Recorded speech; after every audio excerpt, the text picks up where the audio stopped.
Yo, what is up, YouTube, man? In Season 5 of NBA 2K23, they added a Shaquille O'Neal post hook into the game. It has been a while since we've gotten a new post hook, and everybody's going to be wondering, is this better than the Joel Embiid, the meta one that everybody uses that gives an insane amount of space? And you guys are about to see, surprisingly, this Shaquille O'Neal hook has the Joel Embiid. I mean, look at it right there. It has the Embiid looking animation in it. Now, it's not all exactly the same. If you're closer to the hoop, you are going to get more of a Shaq-esque looking like hook. You will see me do it right here, where you don't get as much space. And that can be a bad thing, you know. If you have a tall defender on you, it can be quick, but they might have a chance to contest it. But if you have a smaller defender on you, it can work out, especially too if you have offensive rebound on your big. You can actually go for your own board if you do miss it, if they get a good contest. So what does that mean as with this hook? I would say this is the second best hook in the game. Now, I'm still going to say the Joel Embiid is better because you get the long animation every single time. And at the end of the day, you know, you would think that close range hooks should have their advantages over long range hooks. But in 2K, it's easier for a guard, it's easier for a big to contest it. It doesn't matter the height, it doesn't really matter, you know, the badges you got on. If they're closer to your body, they're going to get a better contest, and that just makes the Joel Embiid so much better. But like I was saying, I mean, right here, it's a yellow, even though he's so much more smaller than me. You can still green those hooks. I wouldn't say that is a good shot. You know, Joel Embiid, again, another green over his head. I've also got the post-shot daggers on. If you do want to be the best post hooker you can be, if you want to be the best post scorer you can be, definitely make your build with high enough post control to get these post scoring takeovers. It doesn't take much, you know, only like an 80-ish post control gets you all 4 post scoring takeovers. The post shot daggers is unstoppable. You can hit every hook, every fade. The advanced post moves one makes it to where you can throw people out of the way with post spins, with drop steps. The other two, you know, they're not that good, honestly, but they do have their uses.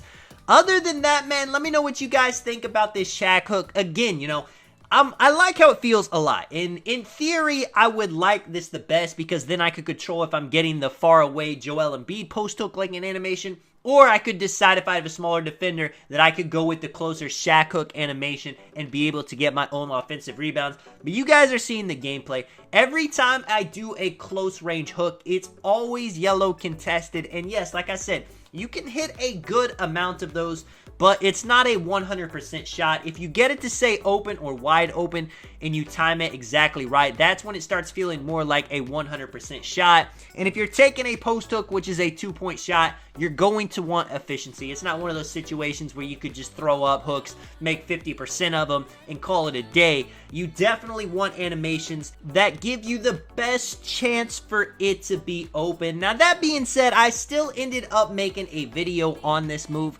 because, like I said, it is the second best in the game. If you just want to take long-range hooks, I mean, it's just like having the Joel Embiid on, but now you have an option to where you can actually do close-range hooks if you want.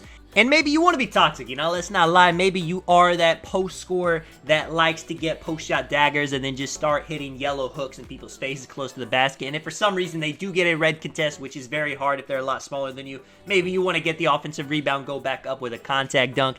There are in uses where, especially too, if you have a high block or a high rebounding and you get pogo stick, and then you could really just jump for an offensive rebound immediately after a hook.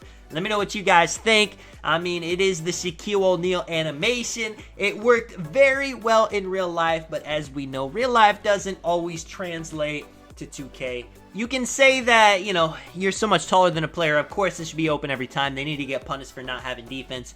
And I do agree a bit. You know, if you make a 6'1" guard with 25 interior, 25 block, you know, 40 perimeter, and you just have insane dunking, insane shooting, insane playmaking, and you want to complain about not being able to defend a post scorer, which should be hard anyway for a guard that has good defense, I would agree with you. But it would just be constant whining, and you guys know how that goes. 2K is always going to end up catering for the fans that like to complain about things that maybe, you know, they shouldn't complain about.